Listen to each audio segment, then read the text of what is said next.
Hello, this is Mahendra Didia. The book on liquid formulations utilizes Qubit's video format. This is an on-demand dynamic supplemental book. An integrated approach is used by innovative pharmaceutical and cosmetic institutions from pre-formulation, selection of excipients for formulation development, lab to commercial scale manufacturing process to the product quality by design. In the next three separate portions of this book, we cover solution, suspension, and emulsion. This portion is devoted to the development of solution dosage form. Reader is requested to review Module 2 on physicochemical characterization of solution dosage form.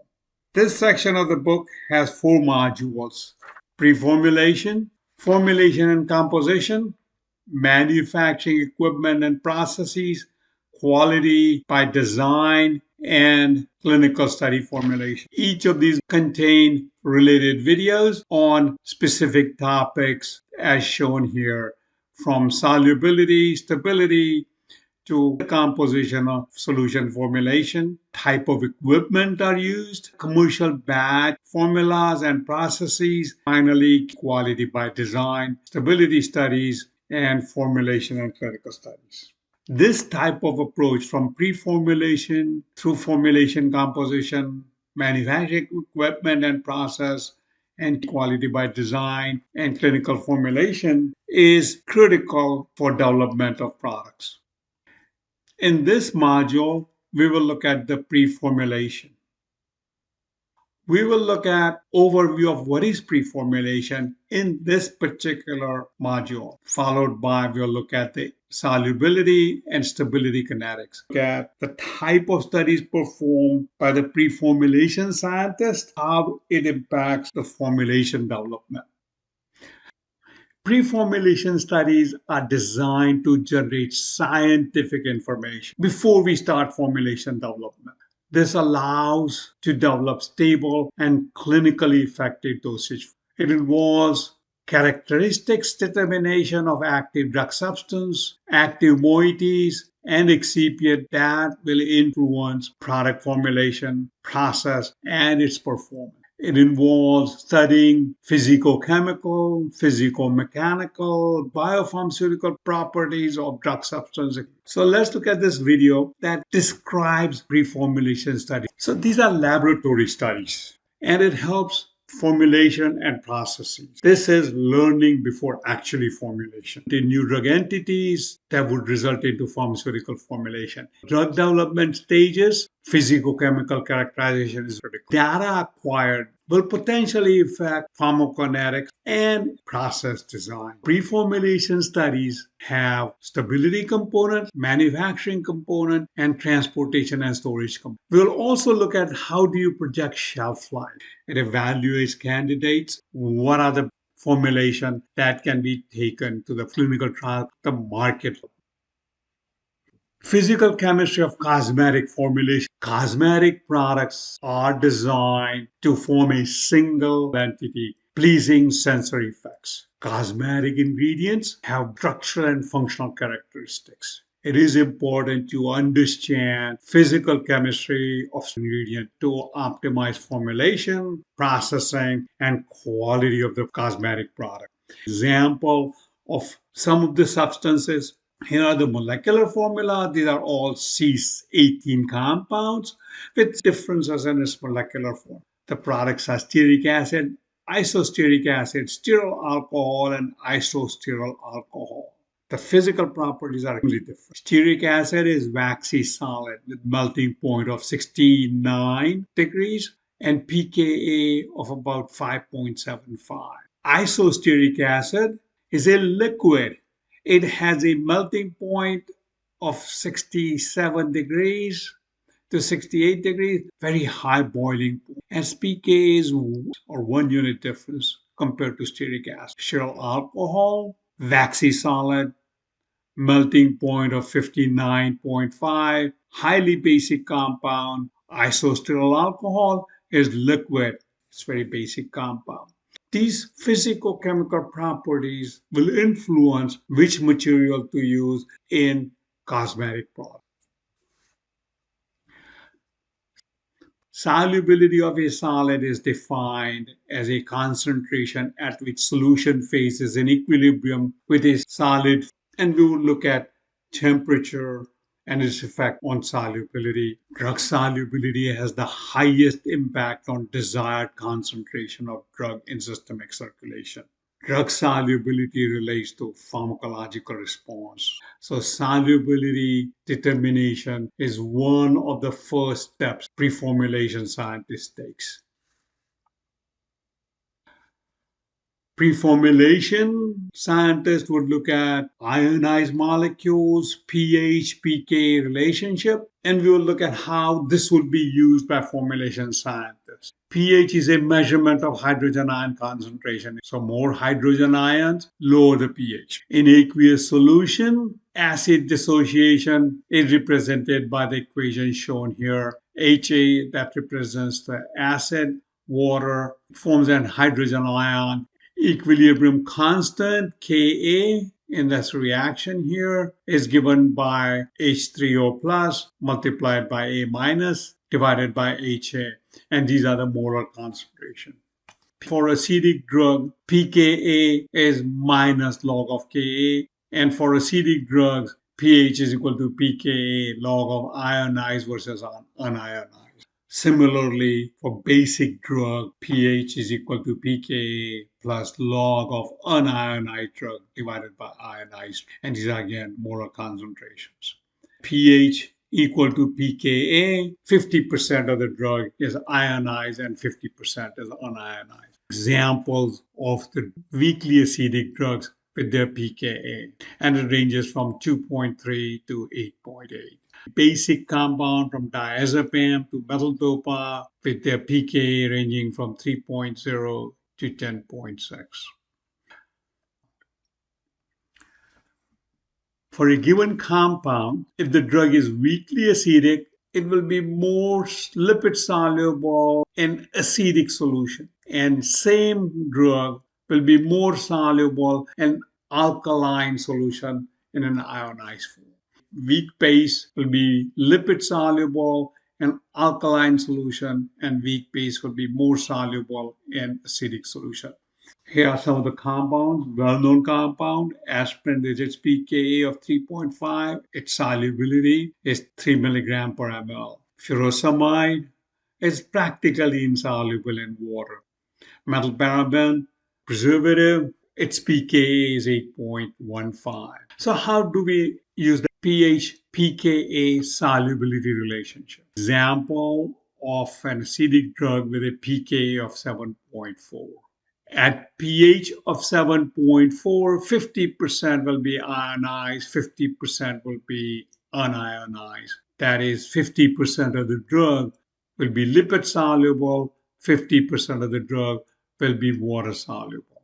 If the desired pH of a formulation is 6.8, the composition of that formula will have larger lipid component, as can be seen from this graph. If the desired pH was 8, then formulation will contain more water-soluble component. So this type of information allows formulation scientists to look at how to formulate product. Co-solvent, a non-polar solute. Non-polar solutes are lipid soluble. They contain non-ionized molecules and require co-solvent for adequate solubilization in aqueous and polar systems. More lipid soluble the drug is, the absorption is enhanced through oral routes. Pre-formulation studies of solubility of a compound will be in solvents and in co-solvents. Solubility will be determined in aqueous with pH, in co-solvents, and that co-solvents have to be miscible in solvents. Solubility of drug slash excipient needs to be done in the selected systems. Examples of co-solvents are ethanol, glycerin, propylene glycol, isopropanol, benzyl alcohol, polyethylene glycols, and there are many co-solvents used. Example of tanoxicam solubility. Tanoxicam is an anti-inflammatory drug.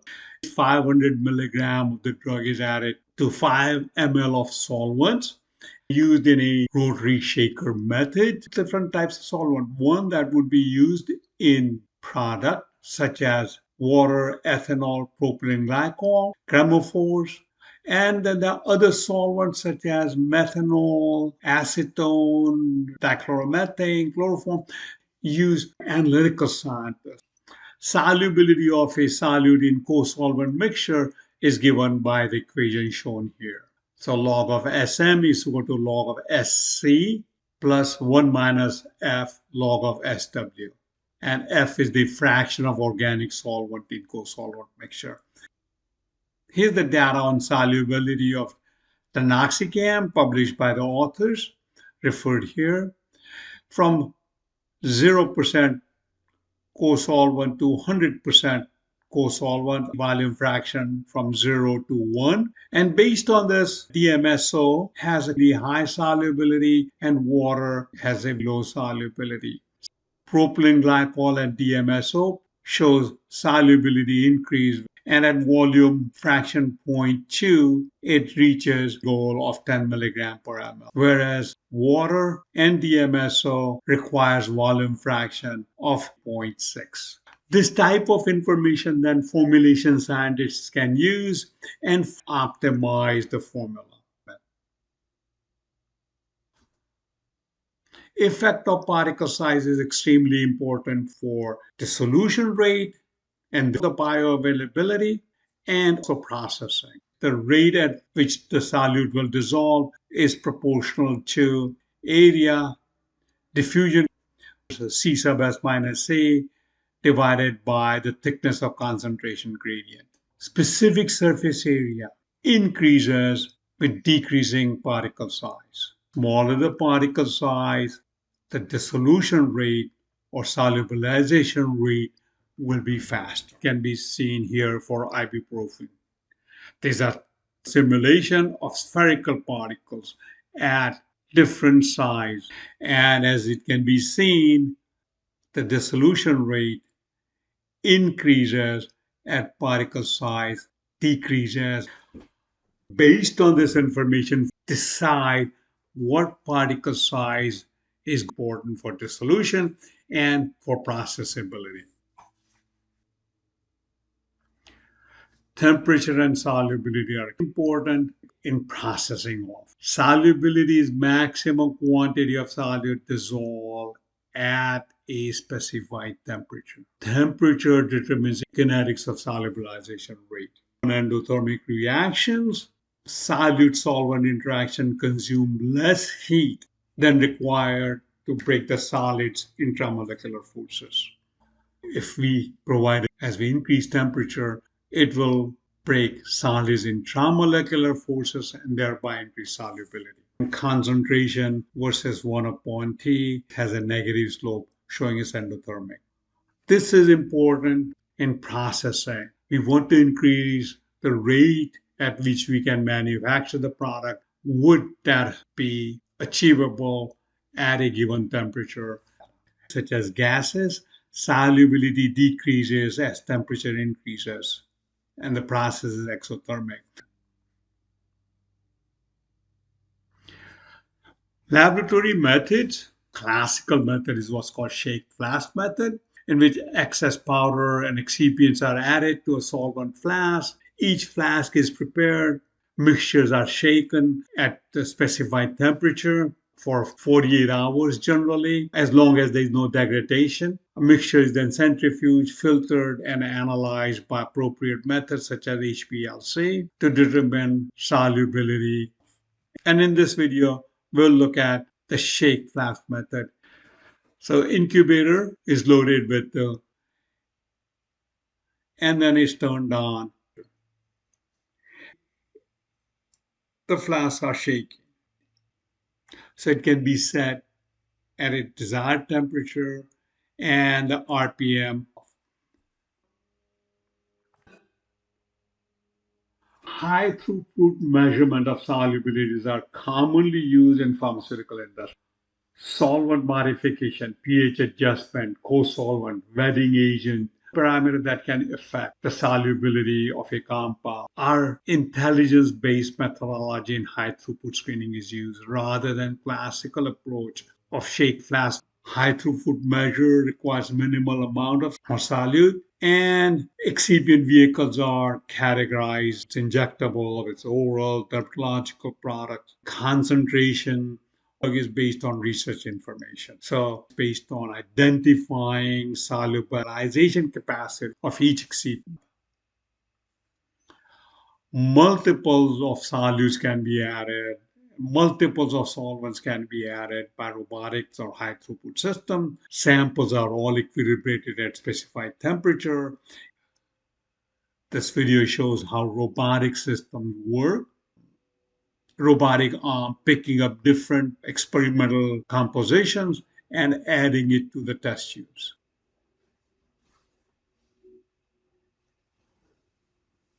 So in this case, robot is programmed continuously, will pick it up, add it very rapidly in different configurations. One can design multiple studies with these type of methods. So measurement of solubility is and first step in preformulation.